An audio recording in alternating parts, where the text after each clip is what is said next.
17 ஆண்டு காலமாக ஒரு கட்சியில் வந்து சேம் பொறுப்பில் இருக்கிறதுலாம் பெரிய கஷ்டம். 1984 வந்து ஏபிஎல்எஃப் என்ற ஒரு அமைப்பு ஆரம்பிக்கப்படுது. ஒரு பாதுகாப்பான ஒரு மனிதர் அப்படிங்கும் போது இவர் தான் எல்லாருக்கும் பாதுகாப்பு போது இவர் கொஞ்சம் அசால்ட்டாக இருந்த மாதிரி தான் தெரியுது. இருந்தாலும் அதுவும் இல்லாமல் மாயாவதி அவர்கள் வந்து நேரடியாக உள்துறை அமைச்சர் அமித்ஷா கிட்ட பேசக்கூடியவங்க, நேரடியாக பிரைம் மினிஸ்டர் கிட்ட பேசக்கூடியவங்க. அப்படிப்பட்ட ஒரு பவர்ஃபுல்லான லீடர் அவங்க. இந்தியாவிலே ஒரு முக்கியமான லீடர், பொலிட்டிக்கல் லீடரில் மாயாவதி ஒரு முக்கியமான லீடர். அப்படிங்கும்போது அடிஷனல் சிஓபி தான் போனார் அப்படின்ற ஒரு சின்ன சலசலப்பு ஏற்பட்டோன்னே இந்த வழக்கு எப்படி கையாடப்படுது, எல்லா வழக்கு மாதிரி இதை நம்ம பார்க்க முடியாது அப்படின்றதுக்காக சிஎம் என்ன பண்ணுறாருன்னா யாரையும் கலந்து ஆலோசிக்காமல் டக்குன்னு ஒரு முடிவு எடுக்கிறாரு. சிஓபியை மாற்றுறாங்க. சிஓபி மாற்றி அங்கே வந்து அருண் ஐபிஎஸ் அவர்கள் வந்து நீக்கப்படுறார். அருண் ஐபிஎஸ் அவர்கள் எந்தெந்த இடத்துல இருந்தாரோ அந்த இடத்துல வந்து ரவுடிகளுடைய அட்டகாசத்தை ஒடுக்கியிருக்காரு. அது இல்லாமல் அவர் ஸ்ட்ரெயிட் ஃபார்வர்டான ஆஃபீஸர். அவர் வந்து யாரை பற்றியும் எந்த சிபாரிசுலாம் அவர் பார்க்கவே மாட்டார். ஸ்ட்ரெயிட் டு ஸ்ட்ரெயிட் பேசுவார். நானே ஒரு வழக்கு சம்பந்தமாக போயிருக்கும்போது அதான் சொன்னார். நான் ஒரு முக்கியமான ஆள் ஒருத்தர் அவர் என்ன ரெஃபர் பண்ணாருன்னு சொல்லும்போது ஆவடி சிஓபியாக இருக்கும்போது சொல்லும்போது ஒரே வார்த்தை சொன்னார், யார் ரெஃபர் பண்ண வேணால் பண்ணிட்டோம், அதை பற்றி எனக்கு கவலை கிடையாது. ஆனால் ஒரே விஷயம், அங்கே சட்டம் ஒழுங்கு அந்த வழக்கறிஞர் அரூரில் இருந்து ஆரம்பிக்கிற அந்த நெட்வொர்க்கு தான். வணக்கம் அன்பு நண்பர்களே, நான் உங்கள் அன்பு நண்பன் ஷா. இன்னைக்கு நம்ம கூட வழக்கறிஞர் சார்லஸ் அவர்கள் நம்ம கூட இருக்கிறாங்க, நிறைய விஷயங்கள் பகிர்ந்துக்கிறதுக்காக.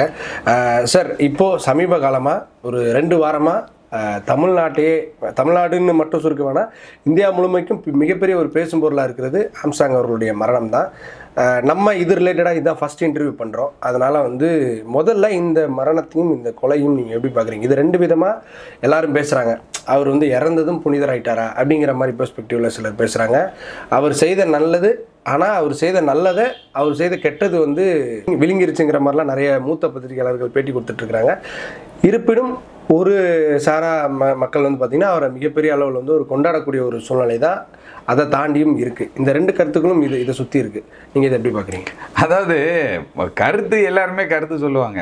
அதாவது வந்து ஆம்ஸ்ட்ராங் அவர்களுடைய இழப்பு வந்து ஒரு ஈடு செய்ய முடியாத ஒரு இழப்பு. ஏன்னா அவரை வந்து 1997-98 காலகட்டத்திலேருந்து நான் வந்து அவரை சந்தித்திருக்கேன். 2-3 விஷயங்கள் வந்து அவர் மூலமாக நான் வந்து செஞ்சுருக்கேன்.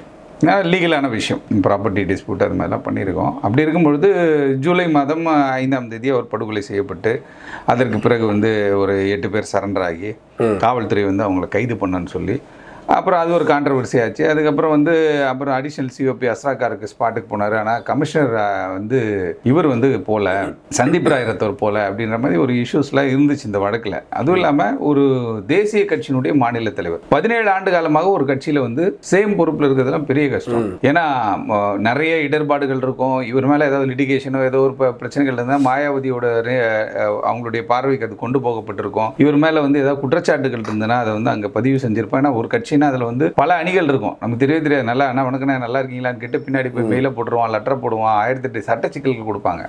அப்படி இவருக்கு அரசியல் ரீதியாக யாருமே அப்படி ஒரு நெருக்கடி கொடுக்கல.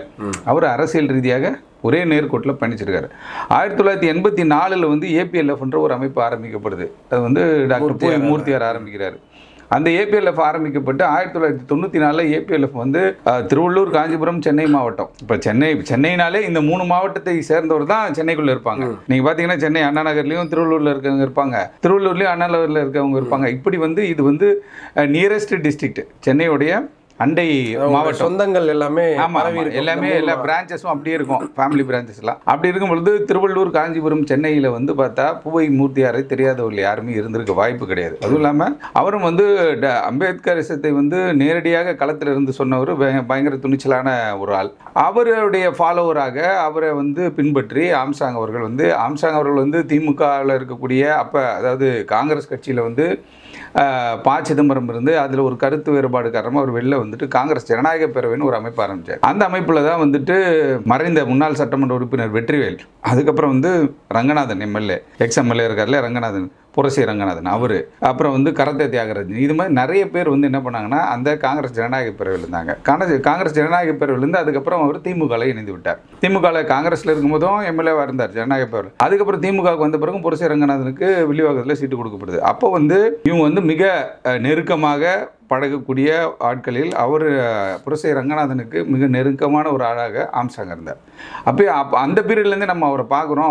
அவரை பற்றிய விஷயங்கள்லாம் நமக்கு தெரியும். அந்த சூழலில் அவர் அந்த காலகட்டத்திலே வந்து என்ன கேட்டிங்கன்னா நிறைய டீம், நிறைய பசங்க எல்லாருமே வச்சு அவர் செயல்படுறாரு. 2002 வந்து பூவை மூர்த்தி அவர்கள் எதிர்பாராத விதமாக அவர் இறந்து போன பிறகு என்ன பண்ணுறாங்கன்னா, அடுத்த கட்ட தலைவராக புரட்சி பாரதத்துக்கு இவர் வருவதற்கு வாய்ப்பு இருக்குன்ற மாதிரி நிறைய பேர் சொன்னாங்க. பூவை மூர்த்தி அவர்களை பொறுத்தவரை அவருக்கு வந்து எல்லா இடங்களிலுமே தளபதிகள் இருந்தாங்க, அவருடைய கட்சிக்குன்னு ஆட்கள் இருந்தாங்க. அப்படி இருக்கும் பொழுது அது என்ன பண்ணிட்டாங்கன்னா, அந்த பொதுக்குழு செயற்குழுலாம் கூட்டி என்ன பண்ணுறாங்க, ஜெகன்மூர்த்தி அவர்களை தேர்ந்தெடுத்தாங்க. பூவைமூர்த்தி அவர்கள் ஒரு முறை கூட சட்டமன்ற உறுப்பினர் ஆகலை. ஆனால் ஜெகன்மூர்த்தி அவர்கள் அரக்கோணத்தில் சட்டமன்ற உறுப்பினர், இப்போ கேவி குப்பம் சிட்டிங் எம்எல்ஏ கேவி குப்பத்தில். அப்படி வந்து அந்த அரசியல் நகர்வுகள் போச்சு. அதுக்கு பிறகு ஆம்ஸ்ட்ராங் அவர்கள் என்ன பண்ணுறாருன்னு கேட்டால், பீமாராவ் தலித் அசோசியேஷன் ஒரு அமைப்பு ஆரம்பிக்கிறாரு. அந்த அமைப்பு ரீதியாக இளைஞர்கள்லாம் ஒன்று சேர்த்து அவர் வந்து ஒரு அம்பேத்கருடைய மிகப்பெரிய ஃபாலோவராக அவர் வந்து அவருடைய வாழ்க்கையை அரசியல் பயணத்தை தொடர்றாரு. அதற்கு பிறகு கவுன்சிலர் எலெக்ஷனில் 2002 நினைக்கிறேன் கவுன்சிலர் எலெக்ஷன் நிற்கிறாரு. ஒரே ஒரு சுயேட்சை வேட்பாளராக அவர் வெற்றி பெறார். அந்த வெற்றியை வந்து பயங்கரமாக பேசப்பட்டுச்சு. அதுவும் இல்லாமல் அப்போ வந்து நீதிமன்றங்களில் வந்து வழக்கு தொடரப்பட்டுச்சு. அவர் வந்து தனியாக ஒரு வழக்கு போட்டு என்ன பண்ணாருன்னா 6 மாதம் போராடி கவுன்சிலர் ஆகிட்டார். அந்த பீரியடுக்கு அப்புறம் என்ன பண்ணாருன்னு கேட்டால், அரசியல் ரீதியாக நமக்கு வந்து ஒரு விஷயம் வேணும் அப்படின்றதுக்காக தான் 2007-2008 பீரியடில் வந்து அவர் வந்து என்ன பண்ணுறாருன்னா பகுஜன் சமாஜ் கட்சியில் போகிறாரு. பகுஜன் சமாஜ் கட்சி ஏற்கனவே பார்த்தீங்கன்னா KM ஷெரீஃப், அப்புறம் தேவநாதன் யாரதெல்லாம் தலைவராக இருந்திருக்காங்க. பகுஜன் சமாஜ் கட்சியில் ஒரு தேசிய கட்சி. கன்சிராம் இங்கே எப்படி பூவை மூர்த்தியாரோ அது மாதிரி வந்து கன்சிராம் அவர்கள் வந்து மாபெரும் தலைவராக உத்தரப்பிரதேசில் இருந்தார். அந்த கன்சிராம் அவர்களுடைய ஃபாலோவராகவும் பூவை மூர்த்தி அவர்களுடைய ஃபாலோவராகவும் இவர் என்ன பண்ணுறாருன்னா அந்த கட்சியை வந்து கட்டமைக்கிறாங்க. ஒரு பேசிக்காக எல்லாத்தையும் ரெடி பண்ணுறாங்க. ஏன்னா முன்னாடி தெரியல, நிறைய பேர் தலைவராக இருந்தாலும் கூட தெரியாமல் இருந்துச்சு. அப்போ அந்த பீரியட்லேயே வந்து பார்த்திங்கன்னா இவருடைய செயல்பாடுகள் வந்து நிறைய பேர் வெகுஜன மக்கள், அதாவது அங்கே அவரை சார்ந்த மக்களுக்கு வந்து அது பிடிக்குது. நிறைய இளைஞர்கள் அவரை ஃபாலோ பண்ணுறாங்க. அப்படி போயிட்டு இருக்கும்பொழுது கொஞ்சம் கொஞ்சமாக அந்த கட்சி வளர்க்கக்கூடிய வேலைகளில் இவங்க ஈடுபடுறாங்க. இன்றைக்கி இப்போ இந்த நடந்து முடிந்த 18வது பாராளுமன்றத்தில் 40 தொகுதியில் தமிழ்நாட்டில் நின்னாங்க. அதே போல் இந்தியா முழுவதும் வந்து மாயாவதி அவர்களுடைய பகுஜன் சமாஜ் கட்சி வந்து மேக்சிமம் நிறைய இடத்துல நின்னாங்க. உத்தரப்பிரதேசம் மற்றும் மணிப்பூர் இந்த மாதிரி இடங்கள்லாம் பார்த்தீங்கன்னா 1 லட்சம் ஓட்டுலாம் வாங்கியிருக்காங்க. நிறைய இடங்களில் பாஜக தோற்பதற்கும் நிறைய இடங்களில் காங்கிரஸ் வெற்றி பெறதுக்கெல்லாம் இந்த ஓட்டு பிரியறதெல்லாம் வாய்ப்பாக அமைஞ்சிச்சு.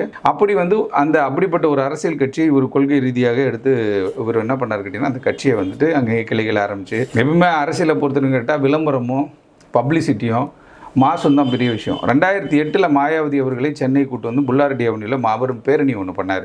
அந்த பேரணி பேசப்பட்டுச்சு. அப்படி தன்னுடைய அரசியல் ரீதியான விஷயங்களை ஒரு பக்கம் செஞ்சுருக்காரு. அதே நேரத்தில் தொழில் ரீதியான விஷயங்கள்னும் போது நிறைய ரியல் எஸ்டேட் விஷயங்களில் அவங்க தலையிட்டு எல்லா விஷயங்களும் பண்ணிட்டு இருந்தாங்க. ரியல் எஸ்டேட் வந்து அவர் ரியல் எஸ்டேட் பண்ணிட்டு இருக்காருன்றதும் தெரியும், பண்ணாருன்றது எல்லாருக்கும் தெரியும். அதெல்லாம் மாற்றுக்கிறது கிடையாது. அப்படி இருக்கும்பொழுது அங்கொன்றும் இங்கொன்றுமாக அதற்கான எதிரிகள் அப்பயே அவருக்கு வந்து ஆரம்ப கட்டத்திலேருந்தே வந்து சூழ்ச்சி செய்து அவர் எப்படியாவது வீழ்த்திடணும். ஏன்னு கேட்டால் சென்னை பொறுத்த வரைக்கும் என்ன கேட்டால் ஒரு 200-300க்கும் மேற்பட்ட, நிறைய 1000த்திற்கும் மேற்பட்டன்றாங்க. ஆனால் ஒரு 300லேருந்து 500க்கும் மேற்பட்ட வழக்கறிஞர்கள் அவருடைய பெயரை பயன்படுத்தி அவரால் வந்தவர்கள் வந்து இருக்காங்க அப்படின்றது வந்து ஒரு பேச்சு நம்ம கேள்விப்படுறோம். அப்படி இருக்கும் பொழுது அடுத்த கட்ட நகர்வாக ஒரு பக்கம் அரசியல், ஒரு பக்கம் அரசியல் சும்மா செய்ய முடியாதுல்ல, எந்த வேலைக்குமே போகாமல் நான் வந்து ஒரு மாநில தலைவராக இருக்கேன்றது சொல்ல முடியும். அப்போ அதுக்கான ஒரு சில பிஸ்னஸ் இருக்கும், ஒரு சில பேச்சுவார்த்தைகள் இருக்கும். இப்போ நிறைய என்னன்னு கேட்டால் எல்லா அரசியல் கட்சியிலுமே நீங்கள் பார்த்தீங்கன்னா அது திமுக, அதிமுக, பாஜக, காங்கிரஸ் எல்லா அரசியல் கட்சியும் பார்த்தீங்கன்னா ஏதோ ஒரு லிட்டிகேஷன் வரும். இப்போ சென்ட்ரல் கவர்மெண்ட்டில் வந்து நான் சென்ட்ரல் கவர்மெண்ட்டில் வந்து பிஜேபியில் வந்து இருக்காங்க அப்படின்னா சென்ட்ரலில் இந்த வேலையை பண்ணித்தரேன், அந்த வேலையை பண்ணித்தரேன், ரயில்வேல இது பண்ணித்தரேன், ஏகப்பட்ட வேலைகள்லாம் பண்ணுவாங்க. ஏதாவது கட்சிக்காரங்களே வந்து பணத்தை வாங்கி அங்கே கொண்டு போய் கொடுத்தனா இதை பண்ணித்தரேன், அதை பண்ணித்தரேன், அட்மிஷன் பண்ணித்தரேன், கேந்திர வித்யா ஸ்கூலில் பண்ணித்தரேன் அப்படின்லாம் நிறைய விஷயங்கள் நடக்கும். ஆனால் இவர்களுக்கு என்ன வாய்ப்பு இருக்குது? இவங்க ஏன்னா மத்திய அரசுலையும் இல்லை, தொடர்ச்சியாக மத்திய அரசுலையும் இல்லை. ஆனால் இந்தியாவில் இருக்கக்கூடிய 3 முக்கிய கட்சி, பிரதான பெரிய கட்சிகள்னு பார்க்கும்பொழுது காங்கிரஸ், பாஜக, காங்கிரஸ் வந்து உங்களுக்கு பகுஜன் சமாஜ் கட்சி. ஏன்னா பகுஜன் சமாஜ் கட்சி வந்து எப்பயுமே டாப் 3ல இருக்கக்கூடிய ஒரு பொலிட்டிக்கல் பார்ட்டி தான். அதில் வந்து மாற்றுக்கிறது கிடையாது. ஆனால் ஒரு கட்டத்திற்கு மேலே இவங்க என்ன பண்ணாங்க அப்படின்னு கேட்டிங்கன்னா, கூட்டணி அமைக்காமல் வந்து அவங்க அப்படியே ஒதுங்க எல்லா மாநிலத்திலையும் தனிச்சு தான் நிற்கிறாங்க. அது ஒரு 10 ஆண்டுகளாக அந்த முடிவு எடுத்துட்டாங்க அவங்க. ஏன்னா இதில் ஏகப்பட்ட சிக்கல் இருக்குது அப்படின்னு சொல்லிட்டு என்ன பண்ணாப்பா நம்ம தனியாகவே இருந்துக்கலாம்ப்பா அப்படின்னு சொல்லிட்டு போகிறாங்க. அப்படிப்பட்ட ஒரு கட்சியில் வந்து ஒரு மாநில தலைவர் அப்படின்னும் பொழுது அதுக்கு ஒரு வேல்யூ இருக்கு இல்லையா? அவர் வந்து தொழில் ரீதியாக அவருக்கு ஆரம்ப கட்டத்திலேருந்தே பிரச்சனைகள் இருந்தாலும் கூட அவர் அரசியல் ரீதியாக எந்த பிரச்சனைக்கும் போகல. ஏன்னா ஒரே நேர்கோட்டில் ஆம்ஸ்ட்ராங் அவர்கள் வந்து திமுகவுக்கு போயிட்டு திமுகவில் ஒரு 2 வருஷம் இருந்துட்டு அதில் ஒரு பொறுப்பில் இருந்துட்டு திருப்பி அதிமுகவுக்கு போயிட்டு அதிமுகவில் நடரா பாஜக வளர்ந்து வருது, பாஜகவில் கொஞ்ச நாள் இருப்போன்னு இருந்துட்டு அவர் வந்திருந்தாருன்னா இன்னைக்கு வந்து அவரை பற்றி நம்ம பேசியிருக்க மாட்டோம். ஏன்னா இது அவ்வளோ பெரிய நியூஸாகவும் ஆயிருக்காது. ஆனால் இவர் வந்து அம்பேத்கரை கையில் எடுத்துட்டு இவர் என்ன பண்ணுறாருன்னா அம்பேத்கரிசம் வந்து அதை ஃபாலோ பண்ணி போகிற ஒரு புத்த விகார் கட்டுறாரு. அப்படியான அந்த ஒரு விஷயங்களையும் அவர் செஞ்சுட்டு இருக்கும்போது இந்த தொழில் ரீதியான அரசியல் நடத்துவதற்கு, கட்சி நடத்துவதற்கு, மாநாடு நடத்துவதற்கு, பேர் நடத்துவதற்கு, போஸ்ட் ஓட்டணும் போகணும் வரணும்னா அது மாவட்ட தலைவரோ வட்ட தலைவரையோ வந்து நம்ம பண்ண போகிறதில்ல. அதுக்கு பணம் தேவை. அதுக்கு தொழில் ரீதியான ஒரு சில விஷயங்கள் இருக்கும். அதில் வந்து அங்கே ஒன்று இங்கொன்றுமாக ஒரு மனக்கசப்புகள் ஏற்படுவதற்கு வாய்ப்பு இருக்குது. அது மாதிரி ஏற்பட்டிருக்கு அவருடைய சப்ஜெக்டில். இருந்தாலும் அவருக்கு எல்லாருமே தெரியும், வட சென்னையை பொறுத்தவரையும் மட்டுமல்லாது தமிழ்நாடு முழுவதுமே இன்றைக்கி பிஎஸ்பி வந்து அங்கங்கே வந்து உருவாக்கி தமிழ்நாடு முழுவதும் இன்றைக்கி 40 தொகுதியில் நிற்க வைக்கிறாங்க. அப்படின்னும் போது அப்போ அங்கே கிளை இருந்திருக்கும், அங்கே ஒரு மாவட்ட தலைவர் இருந்திருப்பார், அங்கே ஒரு கிளை செயலாளர் இருந்திருப்பார். இப்படி வந்து கட்சியை ஓரளவுக்கு கொண்டு போயிட்டாங்க. அப்படி இருக்கும்பொழுது ஆரம்ப கட்டத்தில் 5ஆம் தேதி ஜூலை என்ன சொன்னாங்களோ இது சாதி ரீதியான வந்து ஒரு சில விஷயங்களும் பேசப்பட்டுச்சு. இது வந்து தென் மாவட்டத்திலேருந்து ஒரு சில ஆட்களோடு வந்து கருத்து வேறுபாடு வந்து நீங்களே சொன்னீங்க. மூத்த பத்திரிகையாளர்லாம் நிறைய பேர் வந்து பேரை ஸ்பெசிஃபை பண்ணியே சொன்னாங்க. அது மாதிரி பேரை ஸ்பெசிஃபை பண்ணி சொல்ல முடியாது. ஏன்னு கேட்டால் ஒரு கொலை நடந்துருச்சு, அந்த கொலையை பொறுத்தவரையிலும் இது வந்து ஒரு சாதாரண கொலை கிடையாது. யாரோ ஒருத்தர் ரோட்டில் போயிட்டு இருந்தால் அவனை வெட்டின கொலை கிடையாது. முதல்ல வந்து வட்ட செயலாளர் கொண்டான், கிளை செயலாளர் விட்டான்னு கேள்விப்பட்டிருக்கோம் நம்ம கிராமத்தில். அப்புறம் வட்ட செயலாளர் சிட்டிக்குள்ளே கொண்டான்னு கேள்விப்பட்டோம். அப்புறம் ஒன்றிய செயலாளர் கொண்டான்னு கேள்விப்பட்டோம். அப்புறம் பகுதி செயலாளர் கொண்டான்னு கேள்விப்பட்டோம். மாவட்ட செயலாளரும் கொண்டான்னு கேள்விப்பட்டோம். ஆனால் ஒரு தேசிய கட்சியுடைய மாநில தலைவர் கொண்டுட்டாங்க அப்படின்னும் பொழுது இது என்ன ஆயிடுச்சுன்னு கேட்டால் அரசியல் கட்சியினர் மத்தியில் ஒரு பெரிய ஒரு சலசலப்பை ஏற்படுத்திடுச்சு. அதுவும் இல்லாமல் என்ன கேட்டால் இவருக்கான பாதுகாப்பு விஷயங்களை கூட வந்து பார்த்திங்கன்னா நீதிமன்றத்தின் நாடி போலீஸ் பாதுகாப்பெல்லாம் வாங்கியிருக்கலாம். ஆனால் என்னென்னு கேட்டால் இவரே வந்துட்டு ஒரு பாதுகாப்பான ஒரு மனிதர் அப்படின்னும் போது இவர் தான் எல்லாருக்கும் பாதுகாப்பும் போது இவர் கொஞ்சம் அசால்ட்டாக இருந்த மாதிரி தான் தெரியுது. இருந்தாலும் அந்த ஜூலை 5ஆம் தேதி அந்த படுகொலை நடந்த பிறகு ஒரு 8 பேர் ஃபஸ்ட்டு சரண்டர் ஆனது. அப்புறம் அது வந்து 3 பேர் வந்து அவங்களுக்கு அடைக்கலம் கொடுத்தாங்கன்னாங்க. அந்த அடைக்கலம் கொடுத்தவர்களை வந்து காவல்துறை கைது பண்ணுறாங்க. கைது பண்ணி ஃப்ரம் த டே 1, அதாவது 5ஆம் தேதியிலேருந்து இன்றைக்கி 19ஆம் தேதி வரை நம்ம பார்க்கும்போது ஒவ்வொரு நாளைக்கு ஒரு டெவலப்மெண்ட்டு தான் காவல்துறை காட்டிட்டு வராங்க. அப்போ இருக்கும்போது 5ஆம் தேதி கொலை நடக்குது. 5ஆம் தேதி நைட்டே வந்து செக்யூர் பண்ணிட்டோன்னு ஒருத்தவங்க சொல்கிறாங்க, ஒருத்தவங்க சரண்டர் ஆகிட்டேன்றாங்க. வாட் எவர் இட் இஸ் பிடிச்சிட்ட பிறகு ஒரு குற்றச்சாட்டு அரசியல்வாதிகளை பொறுத்த இப்போ ஆம்ஸ்ட்ராங் அவர்களை தெரியாதவர்களே நிறைய பேர் இதை பற்றி பேசினாங்க. நிறைய பேர் அரசியலுக்காகவும் பேசினாங்க. அரசியல் ரீதியாக சட்டம் ஒழுங்கு சரியாக கிடையாதுங்க அப்படின்ட்டு. ஆனால் ஆரம்ப காலத்துலேருந்து நீங்கள் எடுத்திங்கன்னா எல்லா ஆட்சிகளிலுமே அங்கொன்றும் இங்கொன்றுமாக கொலைகள் நடந்துச்சு. ஆனால் குறிப்பாக இது ஒரு தேசிய கட்சியோட மாநில தலைவர் போது இது வந்து ஒரு பெரிய கவனத்தை ஈர்த்துருச்சு. அதுவும் இல்லாமல் ஒரு தேசிய அளவில் பேசக்கூடிய ஒரு பிரச்சனை ஆயிடுச்சு. பஞ்சாப் மாநிலம் ஜலந்தரில் வந்து 7ஆம் தேதி 8ஆம் தேதி நினைக்கிறேன் மாபெரும் பேரணி ஒன்று நடந்துச்சு. அதே போல் டெல்லியில் நடந்துருச்சு, உத்தரப்பிரதேசில் ஒரு ஆர்ப்பாட்டம் நடந்துச்சு. இப்படின்னும் போது இது வந்து ஒரு தேசிய கவனத்தை ஈர்த்துருச்சு. அதுவும் இல்லாமல் மாயாவதி அவர்கள் வந்து நேரடியாக உள்துறை அமைச்சர் அமித்ஷா கிட்ட பேசக்கூடியவங்க, நேரடியாக பிரைம் மினிஸ்டர் கிட்ட பேசக்கூடியவங்க. அப்படிப்பட்ட ஒரு பவர்ஃபுல்லான லீடர் அவங்க. இந்தியாவிலே ஒரு முக்கியமான லீடர், பொலிட்டிக்கல் லீடரில் மாயாவதி ஒரு முக்கியமான லீடர். அப்படின்னும் போது அவங்க என்ன சொல்கிறாங்க, சிபிஐ விசாரணை வேணும் அப்படின்னு நம்ம சொல்லிட்டாங்க. ஆனாலும் கூட காவல்துறை என்ன பண்ணுறாங்க, அந்த 11 பேரை செக்யூர் பண்ணி ஃபஸ்ட்டு இப்போ 8 பேர், அதுக்கப்புறம் ஒரு 3 பேர் பண்ணுறாங்க. அதுக்கப்புறம் என்ன பண்ணாங்கன்னா அப்படியே காவல்துறை வந்து இவங்களை பூந்தமல்லி கிளைச்சிறையில் அடைக்கிறாங்க. கிளைச்சிறையில் அடைத்த உடனே எப்பயுமே அது ப்ரொசீஜர் இல்லையா, கஸ்டடி எடுக்கணும் அப்படின்வாங்க. பட் இது ஒரு சென்சிட்டிவான கேஸ் ஆகிடுச்சு அப்படின்னும் போது கமிஷனர் அங்கே போல, சந்தீப் ராய் ரத்தோர் அங்கே போல, அடிஷனல் சிஓபி தான் போனார் அப்படின்ற ஒரு சின்ன சலசலப்பு ஏற்பட்டோன்னே இந்த வழக்கு எப்படி கையாடப்படுது, எல்லா வழக்கு மாதிரி இதை நம்ம பார்க்க முடியாது அப்படின்றதுக்காக சிஎம் என்ன பண்ணுறாருன்னா யாரையும் கலந்தாலோசிக்காமல் டக்குன்னு ஒரு முடிவு எடுக்கிறாரு. சிஓபியை மாற்றுறாங்க. சிஓபி மாற்றி அங்கே வந்து அருண் ஐபிஎஸ் அவர்கள் வந்து நியமிக்கப்படுறார். அருண் ஐபிஎஸ் அவர்கள் எந்தெந்த இடத்துலலாம் இருந்தாரோ அந்த இடத்துல வந்து ரவுடிகளுடைய அட்டகாசத்தை ஒடுக்கியிருக்காரு. அது இல்லாமல் அவர் ஸ்ட்ரெயிட் ஃபார்வர்டான ஆஃபீஸர். அவர் வந்து யாரை பற்றியும் எந்த சிபாரிசுலாம் அவர் பார்க்கவே மாட்டார். ஸ்டேட் டு ஸ்டேட் பேசுவார். நானே ஒரு வழக்கு சம்மந்தமாக போயிருக்கும்பொழுது அதான் சொன்னார். நான் ஒரு முக்கியமான ஆள் ஒருத்தர் அவர் என்ன ரெஃபர் பண்ணாருன்னு சொல்லும்போது ஆவடி சிஓபியாக இருக்கும்போது சொல்லும்போது ஒரே வார்த்தை சொன்னார், யார் ரெஃபர் பண்ண வேணால் பண்ணிட்டோம், அதை பற்றி எனக்கு கவலை கிடையாது. ஆனால் ஒரே விஷயம், அங்கே சட்டம் ஒழுங்கு பிரச்சனை ஏற்படுச்சா நான் எஃப்ஐஆர் போடுவேன், 2 பேர் மேலேயும் 2 டீம் மேலேயும் போடுவேன் அப்படின்ற மாதிரி சொல்லியிருந்த ஒரு லேண்ட் மேட்டரில். அப்படி இருக்கும்பொழுது அது மாதிரியான அதிகாரிகள் இல்லை. இப்போ போய் நம்ம ஒரு கார்டை கொடுத்து எதை கொடுத்து வாப்பா உட்கார்ப்பா அப்படின்னு சரி பண்ணிக்கங்கப்பா அப்படின்னு சொல்கிறது அதுதான் தவறாக ஒரு இதாகிடும். அப்போ சந்தோஷமாக இருந்துச்சு, இப்படிலாம் கூட இருப்பாங்களா அப்படின்ற மாதிரி நம்ம யோசிக்கிறோம். அப்படிப்பட்ட ஒரு அதிகாரி அங்கே நியமிக்கப்பட்டோன்னா அவர் என்ன பண்ணுறாரு கேட்டிங்கன்னா இமிடியேட்டாக ஒரு விஷயத்தை சொல்கிறாரு, ரவுடிகளுக்கு என்ன மொழியில் புரியுமோ அந்த மொழியில் நான் கிளாஸ் எடுப்போம் அப்படின்ற மாதிரி ஒன்று சொல்லிட்டார். சொன்ன உடனே அங்கே சட்டம் ஒழுங்கு ஏடிஜிபியாக இருந்து இவர் இங்கே சிஓபியாக வந்த பிறகு அந்த சட்டம் ஒழுங்கு ஏடிஜிபி இடத்துக்கு வந்துட்டு ஏற்கனவே வந்து நேர்மையான அதிகாரி பெயர் பெற்ற நம்ம டேவிட்சன் தேவாசீர்வாதம்ன்றவர் அங்கே போகிறாங்க. அவர் ஸ்ட்ரெயிட் ஃபார்வர்டாக நம்ம சாமி படம் இதெல்லாம் பார்க்குறோம் படத்திலலாம். ஆனால் ஒரு சில அதிகாரிகள் இன்னும் இருந்துக்கிட்டு தான் இருக்காங்க. அப்படிப்பட்ட ஒரு நேர்மையான அதிகாரி அவரை நியமிக்கிறாங்க. நியமித்தோன்னே இப்போ டெவலப்மெண்ட் வந்து 5th டே 6th 7th 8th டேக்கு வந்துட்டோம். வரும்பொழுது இவங்க என்ன பண்ணாங்கன்னா போலீஸ் இதில் எழும்பூர் நீதிமன்றத்தில் எப்போயுமே கஸ்டடி கேட்கறதுக்காக 7 நாள் கஸ்டடி கேட்கும்போது 5 நாள் கஸ்டடி கொடுக்குறாங்க அப்படின்ற மாதிரி சொல்கிறாங்க. சரி 5 நாள் கஸ்டடி கொடுங்கன்னு சொல்லிட்டு ஏற்கனவே 10 டீம் அமைக்கப்பட்டிருந்து ஒரு டீமில் 10 பேர்னு கணக்கு வச்சுக்கோங்களேன். 100 பேர் போலீஸ் வந்து இதுக்காகவே இந்த வழக்குக்காகவே அது போலீஸ் பிடிக்கிறாங்க போகிறாங்க வராங்க. இது இல்லாமல் இன்வெஸ்டிகேட் பண்ணுறதுக்கு தனியாக அவங்கள பிடிச்சிட்டு வந்த பிறகு அவங்கள விசாரிக்கிறதுக்கு உயர் அதிகாரிகள் அப்போ ஒரு 150லேருந்து 200 பேருக்கு மேற்பட்ட காவல்துறை அதிகாரிகள் இந்த பணியில் ஈடுபட்டிருக்காங்க. ஈடுபட்ட உடனே இன்வெஸ்டிகேஷன் 5 நாள் அப்படின்னும் போது 5 நாள் கஸ்டடினும் போது 3ஆவது நாள் கஸ்டடி வரையும் எல்லோரும் தனித்தனியாக விசாரிக்கிறாங்க. ஒவ்வொருத்தரும் டீட்டில் கொடுப்பான், உட்கார வச்சு வீடியோ எடுப்பாங்க, நோட்ஸ் எடுத்துப்பாங்க, எல்லாத்தையும் எடுத்துப்பாங்க. 4ஆவது நாள் ஒரு ஐடியா பண்ணுறாங்க. அந்த சிசிடிவி ஃபுட்டேஜ் கிடைக்காத ஒரு ஃபஸ்ட்டு வந்து வெட்டிட்டு ஓடுற சிசிடிவி. ஆனால் 4ஆவது நாள் ஒரு சிசிடிவி ஃபுட்டேஜ் வந்து இவங்க ஒரு ஐடியா பண்ணுறாங்க. இந்த இதில் கஸ்டடியில் இருக்கும்போது என்ன பண்ணுறாங்கன்னா இந்த வழக்கினுடைய A3 திருவேங்கடம்னு சொல்லிட்டு ஒரு கேரக்டர். அந்த திருவேங்கடம் ஏற்கனவே 2 கொலை வழக்கு அவர் மேலே இருக்குது. அதுவும் இல்லாமல் இது 3ஆவது கொலை வழக்கு. இந்த திருவேங்கடம் தான் இவர்கள் வந்து ஆயுதம் சப்ளை பண்ணது, ஸ்கெட்ச் போட்டு இப்படிலாம் தகவல் வந்தோடனே திருவேங்கடத்தை தனியாக ஒரு டீம் வந்து விசாரிக்கிறாங்க. விசாரிச்சும் போது அவர் என்ன சொல்றாரு, புழல் சிறைக்கு எதிரில் வந்துட்டு ஒரு ரோடு ஒன்று போகும். அந்த புழல் ஊராட்சி அலுவலகத்தை விட்டு நகராட்சி அந்த பேரூராட்சி அந்த அலுவலகத்தை விட்டு ஒரு ஆஃபீஸ் ஒன்று ஒரு ரோடு ஒன்று போகும். அந்த ரோட்டில் போனால் நேராக வெஜிடேரியன் வில்லேஜ்னு ஒரு பகுதி இருக்குது. அது பார்த்தா அப்படியே வடபெரும்பாக்கம் போய் நம்ம மாதவரம் போகிறதுக்கான ரூட்டு. அந்த ரோட்டில் வந்து ஒரு மாதிரி ரிமோட்டான ஏரியா. அங்கே வந்து என்ன கேட்டிங்கன்னா ஒரு மாலை இந்த மாதிரி ஒரு 7 மணி 6 மணி நேரத்தெல்லாம் பார்த்தீங்கன்னா இந்த மது பிரியர்கள்லாம் பீரகிற வாங்கிட்டு போய் குடிச்சிட்டு அப்படியே சுற்றுற மாதிரி ஒரு ஏரியா. அந்த பகுதியில் வந்து அங்கே ஒரு இடத்துல நான் வந்து ஆயுதங்கள்லாம் வச்சிருக்கேன் அப்படின்ற மாதிரி காவல்துறைக்கு இவர் சொல்கிறாரு. ஞாயிற்றுக்கிழமை காலையில் ஒரு 5:30 மணிக்கு அவர் அங்கே கூப்பிட்டு போகிறாங்க. காவல்துறை சொல்லுது காவல்துறை சொல்கிறது தான் நம்ம சொல்கிறோம். இப்போ திருவேங்கடம் சொன்னார் சொல்ல காவல்துறை சொல்கிறாங்க. காவல்துறை சொன்னோன்னே என்ன பண்ணுறாங்கன்னு கேட்டிங்கன்னா அந்த இடத்துக்கு போவோம் அப்படின்னு சொல்லிட்டு போகிறாங்க. அங்கே அவர் பதுக்கி வைத்திருந்த நாட்டு துப்பாக்கி எடுத்து காவல்துறை சுட்டதாகவும் காவல்துறை பாதுகாத்துக் கொள்வதற்காக அவங்களை திருப்பி சுட்டதில் அவர் வயிற்று பகுதியில் குண்டடிப்பட்டு அவர் இறந்து போயிடுறாரு. இறந்து போன உடனே தான் என்ன ஆச்சுன்னு கேட்டிங்கன்னா அரசியல்வாதிகள் இருக்காங்க பார்த்தீங்களா, பயங்கர டெரரான டீம் இந்த அரசியல் டீம் பொறுத்த வரைக்கும். ஒரு கொலை நடந்த பிறகு ஒரு குற்றவாளிகளை கைது பண்ணால் உடனே என்ன சொல்கிறதுன்னு கேட்டால் அது இந்த குற்றவாளிகளில் உண்மையான குற்றவாளிகளில் வந்து கைது செய்யலன்னுவான். அப்போ இன்னொரு குற்றவாளியை பிடிச்சா இவங்க கிடையாது அவங்கன்னுவாங்க. அப்போ அது யாருன்னு நீங்களாவது சொல்லிடுங்க. போலீஸ் டிபார்ட்மெண்ட்டு கண்டுபிடிக்கிறது தான் போலீஸ் டிபார்ட்மெண்ட்டு.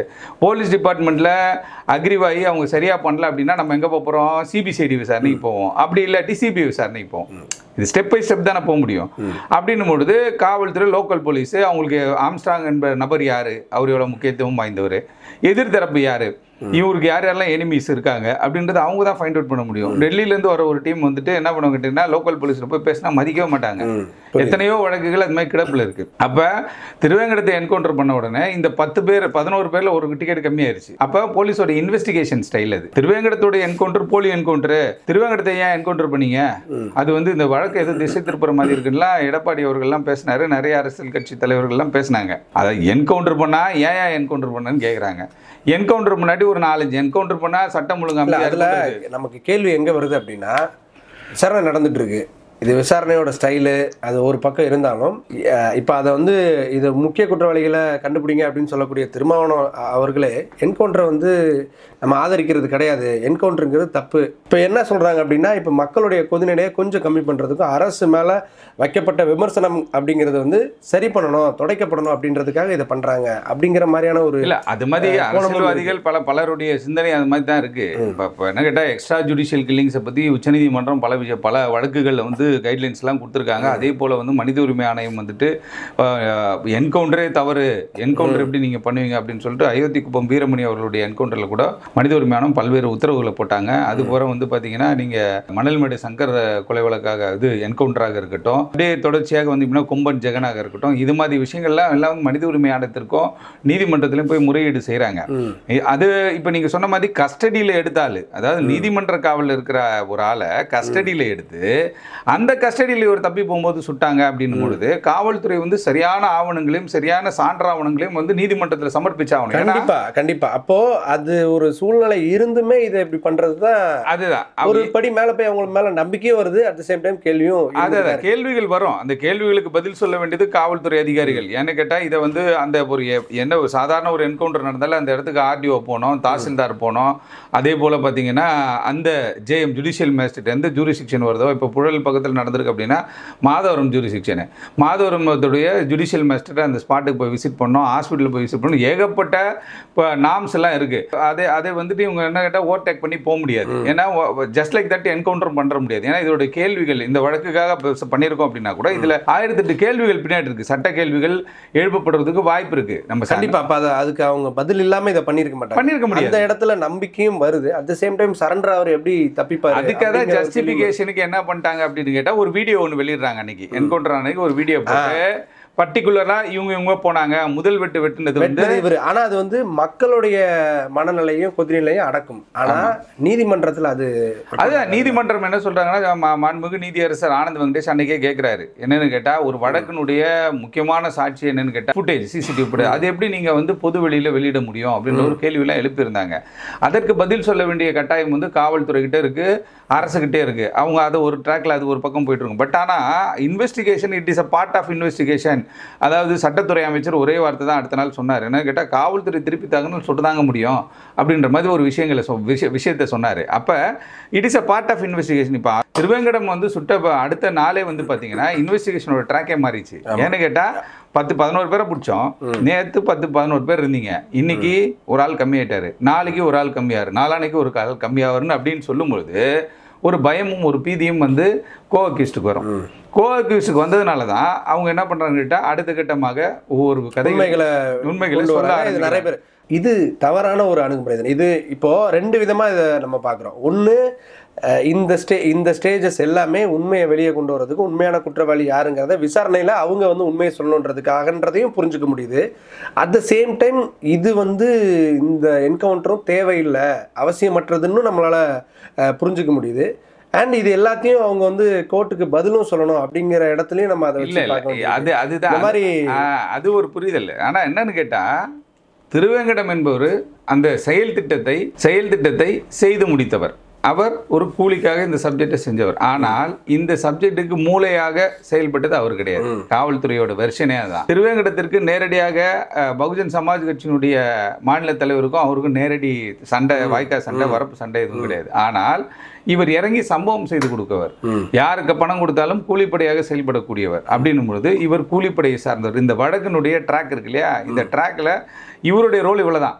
இறங்கி இப்போ கத்தியை ஒரு அசைன்மெண்ட் வருது, அந்த அசைன்மெண்ட் ஒர்க் அவுட் பண்ணி கொடுக்கணும், இறங்கி வெட்டணும், போகணும், வரணுன்றது இதை செட் பண்ணுறது மட்டும்தான் திருவேங்கடம் உள்ள களத்தில் இருக்கார். இதற்கு பிறகு இதோட கண்டினியூவேஷன் அப்படின்னு பார்க்கும்போது இவருக்கு யார் சப்ஜெக்ட் கொடுத்ததுன்னு பார்க்கும்போது அருள், வழக்கறிஞர் அருள்ன்ற ஒருத்தர் வராரு. அந்த வழக்கறிஞர் அருள்ல இருந்து ஆரம்பிக்கிற அந்த நெட்வொர்க்கு தான் இப்போ கடைசியாக ஒரு நபர் பிடிபட போகிறார், இல்லை ஒரு குழு பிடிபட போகிறது, இல்லை ஒரு ரவுடி கும்பல் பிடிக்கப்பட போகுதுன்னா அந்த ரவுடி கும்பல் நேரடியாக பலர் வழியாக கடந்து அருள்கிட்ட தான் சப்ஜெக்ட் கொடுக்குறாங்க. அருள் வந்து என்ன பண்ணுறாருன்னு கேட்டிங்கன்னா திருவேங்கடம் மூலியமாக இதை எக்ஸிக்யூட் பண்ணுறாரு. அப்படின்னும் போது திருவேங்கடம் வந்து எக்ஸிக்யூஷன் டீமில் தான் இருக்காரு. ஆனால் இதை ஆப்ரேட் பண்ணுறது, இதை வந்து டைரக்ஷன் கொடுக்குறதெல்லாம் இது வேற டீம். அப்படின்னும் பொழுது இவரோட ரோல் இதோட முடிஞ்சிருது. அப்படின்னும் போது இவங்க என்ன பண்ணுறாங்கன்னு கேட்டிங்கன்னா, நீங்கள் சொன்ன மாதிரி வந்து அது ஒரு வகையில் வந்து விசாரணைக்கு தேவைப்படுதுன்னு காவல்துறை ஒரு பக்கம் அதை நினைத்தாலும் கூட எக்ஸ்ட்ரா ஜுடிஷியல் கில்லிங்ஸ் அப்படின்றது என்னென்னு கேட்டால் இவங்களுக்கு வந்து ட்ரையலுக்கு கொண்டு போய் வழக்கு நடத்தி அதுக்கப்புறம் இவங்களுக்கு ஆயுள் தண்டனையோ இல்லை வேறு தண்டனையோ வாங்கி கொடுக்குறதுன்றது வந்து it is a long process. அது ஒரு பக்கம் போயிட்டுருக்கோம். ஆனால் காவல்துறை எங்களுக்கு தவிர்க்க முடியாத ஒரு விஷயத்தினால நாங்கள் சுட்டோம் அப்படின்னும் பொழுது அப்போ காவல்துறை விசாரிக்கிறதுக்கு உயர் அதிகாரிகளோ இல்லை உயர் நீதிமன்றங்களோ உத்தரவு போடும்பொழுது தான் அந்த மாதிரியான வழக்குகள் நம்ம நிறைய வழக்குகள் நம்ம பார்க்குறோம். இப்போ கூட வந்து இந்த என்கவுண்டருக்கு முன்னாடி புதுக்கோட்டையில் வந்துட்டு வம்பன் காட்டு பகுதியில் வந்துட்டு திருச்சியை சார்ந்த துரை வந்து என்கவுண்டர் செய்யப்பட்டார். அவங்க பேரண்ட்ஸ் எல்லாம் என்ன சொல்கிறாங்க, வீட்டில் சாமி கும்பிட்டு பட்டை அடிச்சுட்டு கிளம்பி போனாருங்க, சாமி கொண்டு வீட்டிலேருந்து போனாருங்க, அவர் கூப்பிட்டாங்க, போலீஸ் கூப்பிட்டாங்கன்னு போனார், என்கவுண்டர் பண்ணிட்டாங்கன்றாங்க. அப்போ அதையெல்லாம் அதை எந்த இடத்துல ப்ரூவ் பண்ணணும், எந்த இடத்துல வந்து ரெக்கார்ட்ஸ் எடுத்துகிட்டு போனால் அடுத்த கட்டத்திற்கு அது தனி ட்ராக்கு. ஆனால் இந்த வழக்கை பொறுத்தவரையில் திருவேங்கடத்தோட ரோல் முடிஞ்சிச்சு. திருவேங்கடத்தை எக்ஸிக்யூஷன் கொடுக்குறாங்க, எக்ஸிக்யூட் பண்ணி உள்ளே போய் அவங்க வேலையை பண்ணுறாரு. பண்ணிட்ட பிறகு அவருடைய ரோல் பார்ட் முடிஞ்சு. ஆனால் இந்த எக்ஸிக்யூஷனுக்கு ஒரு கதை எழுதி திரைக்கதை எழுதி அந்த திரைக்கதை எழுதுனது யாரு, அது டைரக்ஷன் யாருன்ற கதை இருக்குது. அதுக்காக தான் இவங்க என்ன பண்ணாங்கன்னா அடுத்த ஆட்களை பண்ணும்போது அருள் வந்து என்னென்னா எல்லா விஷயங்களையும் சொல்கிறாங்க. காவல்துறை வந்து ஏற்கனவே ட்ராய் படி பார்த்தீங்கன்னா தேவைப்பட்டால் நீதிமன்றம் மூலமாக நாடி 2 ஆண்டு காலம் நம்ம வந்து இதை வாங்கலாம். ஒரு அப்ளிகேஷன் ஃபைல் பண்ணி ஒருத்தருடைய சிடிஆர் ரிப்போர்ட் தேவை, ஒரு வழக்குக்கு தேவைப்பட்டால் தேவையா தேவையில்லைன்றது நீதிமன்றம் முடிவு பண்ணுவோம். நம்ம போய் அப்ளிகேஷன் கொடுப்போம், நம்ம ஆர்கியூ பண்ணுவோம், இந்த வழக்கு இது தேவைப்படுது, அதனால் அவர் பேசின கால் ரெக்கார்ட்ஸ் எல்லாத்தையும் 2 வருஷம் எடுங்க அப்படின்னு சொல்லி நம்ம கேட்போம். அவங்க ஆர்டர் போடுவாங்க. இல்லைப்பா இந்த வழக்கு எதுப்பா தேவையில்லை போப்பான்னு சொல்லி அனுப்புறதும் இருக்குது. அப்படி வந்து இந்த வழக்கில் அருள் யார் யாருக்கெல்லாம் தொடர்பு இருந்தார், அவருடைய தொலைபேசி எண்ணை வந்து ட்ராப் பண்ணி பார்க்கும்பொழுது திருவேங்கடமோட ரோல் அதோடு முடிஞ்சு. ஆனால் அருளுடைய தொடர்ச்சி வந்து அருளுடைய வந்து கண்டினியூவேஷன் பயங்கரமாக இருக்குது அப்படின்னு சொல்லி தான் என்ன பண்ண நெட்வொர்க் பயங்கரமாக இருக்குன்னு தான் அருளை பிடிக்கும்போது அருளுடைய சிடிஆர் பார்க்கும்போது சிடிஆரில் இவர் யார் யாருக்கெல்லாம் நேரடி தொடர்பில் 6 மாதம் 8 மாதமாக இருந்தார் என்ற வரலாறு 2 வருஷமாக எடுக்கலாமே அப்படின் போது 2 வருஷமாக அதே சிம் கார்டு வச்சுருந்தா, இல்லை அதுக்கு முன்னாடி என்ன சிம் கார்டு வச்சுருந்தா அதை எடுக்கலாம். அப்படி காவல்துறை வந்து அதை நோக்கி பயணிக்கும் போது தான் என்ன பண்ணுறாங்கன்னு கேட்டீங்கன்னா, நம்ம தோட்டம் சேகருடைய மனைவி ஏற்கனவே அவர் வந்து அதிமுகவில் வட்டச்செயலாளர் இருந்தார். அவர் வந்து அந்த பகுதியில் பயங்கர ஃபேமஸாக இருந்தார். பல அதிமுக கச்சேரிகள் இதெல்லாம் பண்ணவர். அப்படி இருக்கும்போது அவருக்கு அங்கே லோக்கலில் ஒரு சில ரவுடி கும்பலோட பகை இருக்கும்போது 97 அவர் படுகொலை செய்யப்பட்டார். அந்த படுகொலைக்கு வந்து ரிவெஞ்சாக நிறைய கொலைகள் நடந்தது. அதில் கடைசியாக வந்து மயிலாப்பூர் சிவகுமார் என்பவர் வந்துட்டு 2021 படுகொலை செய்யப்பட்டார். அந்த தோட்டம் சேகருடைய மனைவி தான் வந்து மலர்குடின்ற அவங்களுடைய அக்கௌண்ட்லேருந்து சம் டிரான்சாக்ஷன் ஏதோ ஆயிருக்கு, நிறைய டிரான்சாக்ஷன் ஆகிருக்கும் போது காவல்துறை அவங்களையும் எடுத்து 2 நாள் விசாரிச்சுட்டு அவங்கள விசாரிக்கும் போது அவங்க என்ன சொல்லுவாங்க, ஹரிஹரன் ஒரு கேரக்டரை கொண்டு வராங்க. அந்த ஹரிஹரன் கேரக்டரை கொண்டு வந்தோன்னா அவர் வந்து தமிழ் மாநில காங்கிரஸோட மாநில மாணவர் அணி துணைத் தலைவரோ ஏதோ ஒரு பொறுப்பில் இருந்த ஒரு ஆள் அவரை கொடுக்குறாங்க. அதாவது ஒரு பக்கம் என்ன சொல்கிறாங்கன்னா, கைது செய்யப்பட்டவோ இல்லை சரண்டரான டீமை பிடிச்சி பார்க்கும்போது 2023 படுகொலை செய்யப்பட்ட ஆற்காடு சுரேஷ் படுகொலைக்கு ஏதோ ஒரு விதத்தில் இவர் வந்து ஹெல்ப்ஃபுல்லாக இருந்திருக்காரு. ஆனால் இப்போ வந்து எந்த அளவுக்கு வந்து இங்கே இருக்கக்கூடிய ஊடகத்தில் உட்காந்து பேசக்கூடியவங்கன்னா அஃபிஷியலாகவே ஆற்காடு ஆருத்ரா ஆற்காடு சுரேஷ் வந்து இவருக்கு எதிராக அதை நான் சொல்கிறேன். இதுதான் அப்படின்றத அஃபிஷியலாகவே டிக்ளேர் இல்லை அஃபிஷியலாக டிக்ளேர் பண்ணுறாங்க. ஊடகங்களில் பத்திரிக்கை நீங்கள் சொன்ன மூத்த பத்திரிகையாளர்லாம் சொல்லும் போது எனக்கு சிரிப்பாக தான் வந்துச்சு. ஏன்னு கேட்டால் நேரடியாக பார்த்த மாதிரி அப்போ அவங்களுக்கு ஏதாவது அஜெண்டா இருக்கான்னு கேட்குறேன். இல்லை அஜெண்டா மீன்ஸ் என்ன கேட்டால், இப்போ ஆற்காடு சுரேஷ் அவர்கள் படுகொலை செய்யப்பட்டார், அதில் இவர் வந்து சப்போர்ட்டிவாக இருந்தார், ஏதோ ஒரு விஷயத்தில் இருந்தாருன்றதான் இவங்களுடைய கன்ஃபெஷன் ஸ்டேட்மெண்ட்டு. அந்த வழக்கில் ஏற்கனவே வந்து ஒரு 12 பேர் கைது செய்யப்பட்டு அவங்க வந்து நீதிமன்ற காவலுக்கு உட்படுத்தப்பட்டு குண்டர் தடுப்பு சட்டத்தில் அடைக்கப்பட்டு மீண்டும் சிறையிலேருந்து வெளில வந்துட்டு குண்டர் தடுப்பு சட்டத்தை உடச்சிட்டு வெளில வராங்க. எஸ்சிபி உடச்சி வெளில வந்துட்டு திருப்பி வேற ஒரு வழக்கில் சிறைக்கு போயிட்டாங்க. அப்போ அந்த வழக்கு எந்த தன்மையில் விசாரிக்கப்பட்டது? அந்த வழக்கில் வந்து இவர் இருக்காருன்னா இப்போ இன்வெஸ்டிகேஷன் இப்போ எப்படி பண்ணுறோமோ அதே மாதிரி எல்லா வழக்குமே பயங்கரமாக தான் இன்வெஸ்டிகேட் பண்ணாங்க. ஒரு ஜஸ்ட் லைக் தட் ஒரு மர்டர் கேஸ் சும்மாலாம் பண்ண மாட்டாங்க, பக்காவாக இருக்கணும் பேப்பர்ஸு. அது மாதிரி தான் காவல்துறை சேர்க்கணும். அப்போ அந்த வழக்கு எந்த வகையில் விசாரிக்கப்பட்டதுன்ற ஒரு கேள்வி எழுது. முன்னாடி இருந்த சந்தீப் ராயரத்தோட அந்த வழக்கு இவங்க சொல்கிறாங்க, அந்த வழக்கையும் நாங்கள் தூசு தட்டி பார்ப்போன்றதான் அவர் சொல்லியிருக்காரு. அது ஒரு புறம் இருக்குது. ஆருத்ரா விஷயத்தை அரசியல்வாதிகள் பேச ஆரம்பிக்கும் பொழுது நிறைய பேர் ஆருத்ரான்னு சொல்லுவோம். ஆருத்ரா வழக்கு வந்து EOW எக்கனாமிக் அஃபென்சஸ் விங்கில் இருக்குது. 1. 2வது இதை சிபிசிஐடி விசாரிச்சுட்டு இருந்த ஒரு வழக்கு. அப்போ சிபிசிஐடி விசாரிக்கிற ஒரு 2438 கோடி நினைக்கிறேன், அது 5000 கோடி 10,000 கோடின்றாங்க. ஆனால் ரெக்கார்டு வைஸ் பார்த்தா அப்படி தான் வருது. அந்த வழக்கை வந்துட்டு தேர்ட் பார்ட்டியாக இருக்கக்கூடிய ஒரு கட்சியினுடைய மாநில தலைவர், ஒரு தேசிய கட்சியினுடைய மாநில தலைவர் பஞ்சாயத்து பண்ணுறது ரொம்ப கஷ்டம். ஒரு 20 பேர் 30 பேர் கேட்டிருக்கலாம் காசு. ஏன்னா பாதிக்கப்பட்டவர்கள் ஒரு ஏரியாவில் இருப்பாங்களே. இங்கே கூட நிறைய பேர் வந்து கேட்குறாங்க, சார் நம்ம என்ன சொல்கிறோங்கிட்ட பெட்டிஷன் போட்டுடலாங்க, இதனால் கோர்ட் முடிவு பண்ணட்டும், கோர்ட்டில் ஒரு டைரக்ஷன் கேட்போம், என்னோடய பெட்டிஷன் என்ன மாதிரி இருக்குது, எனக்கு பணம் வருமா வராதா, இப்படிலாம். அதாவது 1 லட்சத்துலேருந்து 1 கோடி ஆள் வரையும் மனு தூக்கிட்டு வராங்க பாதிக்கப்பட்டிருக்கோன்ட்டு. அப்படி யாராவது ஒரு விஷயத்தை எடுத்துகிட்டு போய் அவர்கிட்ட கொடுத்துருக்கலாம். அந்த இப்போ ஆருத்ரா சப்ஜெக்டே அவர் பேசுவதற்காக ஒரு சில பாதிக்கப்பட்டவர்கள் வந்து ஒரு தம்பியை போய் அணுகிறாங்க. அவர் தான் எடுத்துகிட்டு போய் ஆம்ஸ்ட்ராங் அவர்கள் எடுத்து கொடுத்தாரு. அவரே என்கிட்ட நேரடியாக பேசுகிறார், நான் தான் அந்த சப்ஜெக்ட் அண்ணகிட்ட கொடுத்தேன் அப்படின்ட்டு. அப்படி இருக்கும்பொழுது அது ஒரு குழுக்கு அவங்க பண்ணியிருக்கலாம். ஒட்டுமொத்த ஆருத்ராவில் பாதிக்கப்பட்ட 14,000 பேருக்கும் பிரதிநிதியாக ஒன்றும் இவர் போலையே. அப்படிப்பட்ட ஒரு சூழலில் ஆருத்ராவை பேஸ் பண்ணி தான் இது போச்சு அப்படின்னு கிடையாது. ஏற்கனவே இவர்களுக்கு ஒரு பகை இருக்கிறது. அந்த பகை என்னன்னு கேட்டிங்கன்னா, தென்னென்கிற தென்னரசு வந்து படுகொலை செய்யப்பட்டார். இவருடைய மாவட்ட தலைவர் பிஎஸ்பியினுடைய மாவட்ட தலைவர் படுகொலை செய்யப்பட்டால அந்த வழக்கில் ஆற்காடு சுரேஷ் இருக்காரு, இதே திருவேங்கடங்க இருக்காங்க. அப்படின்னும் போது இவருடைய கட்சியினுடைய மாவட்ட செயலாளர்கள், அதாவது 2015 பார்த்தீங்கன்னா மாதவரத்தில் வந்து போத்தீஸ் முரளின்னு ஒருத்தர் படுகொலை செய்யப்பட்டார். அவர் ஒரு மாவட்ட தலைவர். அடுத்து வந்து பார்த்தீங்கன்னா இவர் படுகொலை செய்யப்பட்டார். 2015 3 கேஸ் ஆயிடுச்சு. ஆவடியில் எல் முருகன் நினைக்கிறேன் ஒருத்தர், லைன் முருகன் சொல்லிட்டு ஆவடி நகர தலைவரோ நகர செயலர் இருந்தார், அவர் படுகொலை செய்யப்பட்டார். அப்போ ஒரே ஆண்டில் 3 பகுஜன் சமாஜ். அப்போ ஒரு மாநில தலைவர் போது அவருக்கு வந்து ஒரு வேல்யூ இருக்கு இல்லையா, எல்லாமே கூட இருக்கிற ஏன் கூட இருக்கிறவங்களே அது மாதிரி பண்ணிட்டாங்கன்னும் போது அதற்காக இவர் ரிவெஞ்ச் எடுத்திருப்பாரோன்றது இவங்களுடைய சந்தேகம். ஆற்காடு சுரேஷ் தென்னரசு அவர்களுடைய படுகொலையில் சம்பந்தப்பட்டவர் அப்படின்னும் போது அவருக்கும் அந்த வழக்குக்கும் இவருக்கும் தொடர்பு இருக்குமா இவங்கள ஒரு இப்போ நீங்க அவரை கொலை செய்ததா சொல்லக்கூடிய அந்த நபர், அதாவது ஆற்காடு சுரேஷை கொலை செய்ததா சொல்லப்படக்கூடிய அந்த நபர் அப்படிங்கிறவருக்கும் இவருக்கும் ஒரு கிளாஷ் ஆகுது அப்படிங்கிறத இவர் வந்து இப்போ நமக்கு ரொம்ப பரிச்சயமாக இருக்கக்கூடிய ரஹீம் அவர்கள்ட்ட ஆற்காடு சுரேஷ் வந்து ஃபோனில் வந்து பேசினதா அவர் வந்து பேட்டி கொடுத்துட்ருக்காரு. அப்படி இருக்கிறப்போ இவருக்கும் அவருக்கும் சம்பந்தமே இல்லாத மாதிரி தான் நமக்கு தோணுது.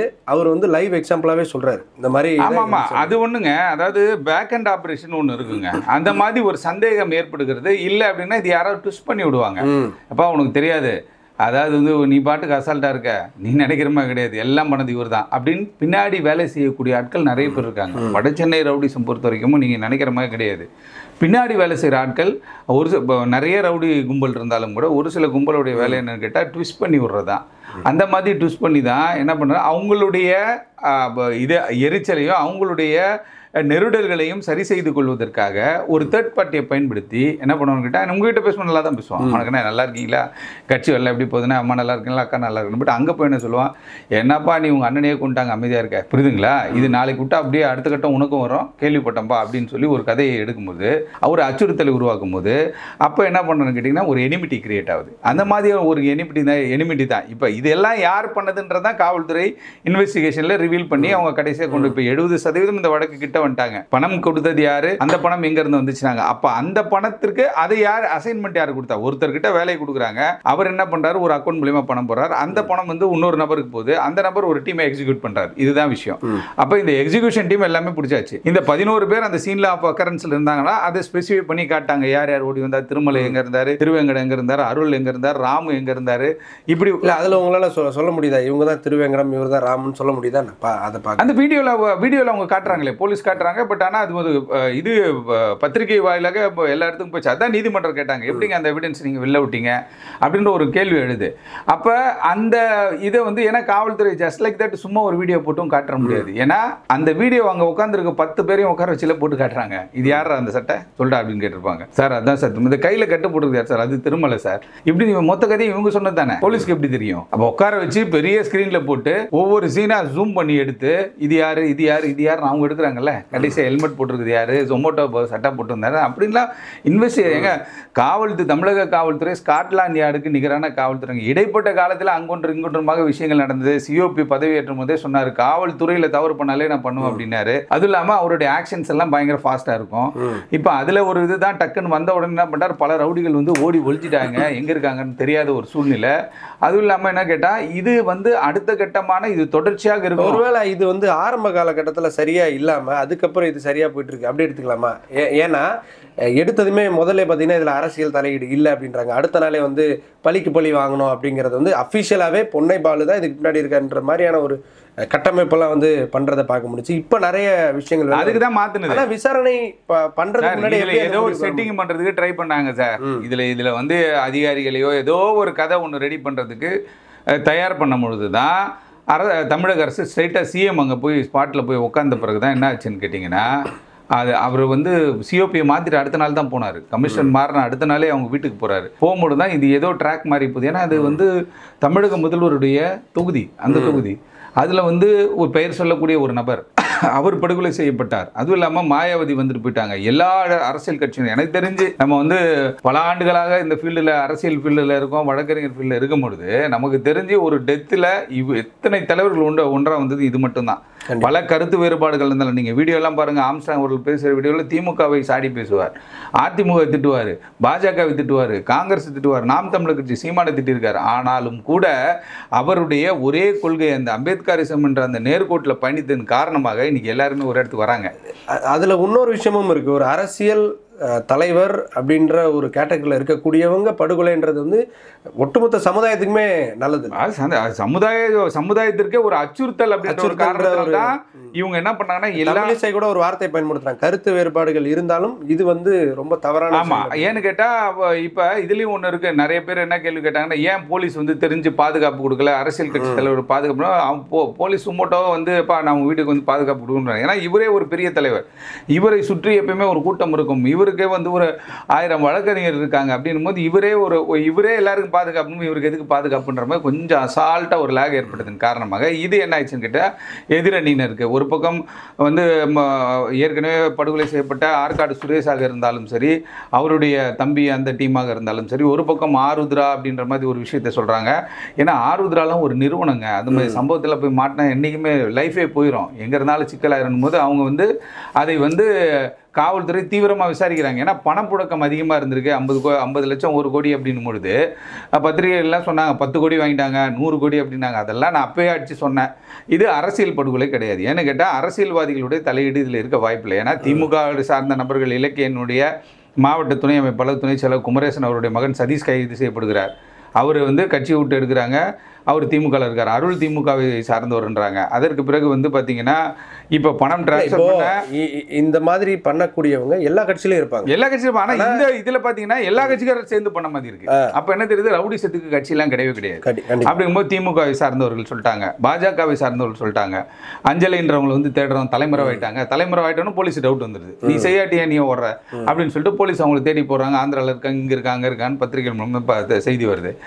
மூன்றாவதாக அதிமுகவில் இருந்தக்கூடிய பொற்குடி அவர்களுடைய கணக்கு மூலியமாக போச்சுன்றாங்க. நாலாவதாக தமாகவினுடைய மாநில மாணவரணி துணைத் தலைவர் அரியர் என்ற ஒரு வழக்கறிஞரை இது பண்ண. அப்போ 4 கட்சியினுடைய நிர்வாகிகள் எல்லாம் 4 தனிநபர்கள் பிளான் பண்ணியிருக்காங்க. அவங்க அது கட்சியில் இருந்தனால பிரச்சனை ஆகிப்போச்சு. இப்போ அப்போ அது அப்படி பார்க்கப்படாதுல்ல. கட்சி பாருங்க, இப்போ பாஜக நிர்வாகி, அதிமுக நிர்வாகி, திமுக நிர்வாகி தானே போடுறான்.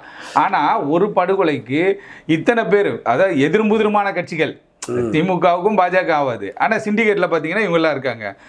தமாகவும் திமுகவுக்கும் ஆகாது, ஆனால் சிண்டிகேட்டில் அவங்க இருக்கிறாங்க. அதிமுகவும் திமுக ஆகாது, ஆனால் இந்த படுகொலையில் எல்லாருமே ஒன்றிணைந்து இருக்கும் போது தான் இது என்ன கேட்டால் பெரிய முக்கியத்துவம் ஒன்றிணைஞ்சிருக்கிறாங்க. ஆமாம், ஒரு கூட்டணி அமைச்சிருக்காங்க. இப்போ எப்படியே பாராளுமன்ற தேர்தல் சட்டமன்றத்துக்கு ஒரு கூட்டணி போட்டிருக்காங்க. அப்போ இதுலேருந்து என்ன தெரியும் கேட்டால், இப்போ மக்கள் பிரதிநிதி சட்டத்திலேயே பல மாற்றங்கள் ஒன்று, அடிப்படை உறுப்பினராக வரும்பொழுதே உங்களுக்கு கிரிமினல் ஆக்டிவிட்டீஸ், கிரிமினல் ஆன்டிசிடென்ட்ஸ் இருந்தால் இவங்களை கட்சியில் சேர்க்கக்கூடாதுன்னு ஒரு விஷயம்.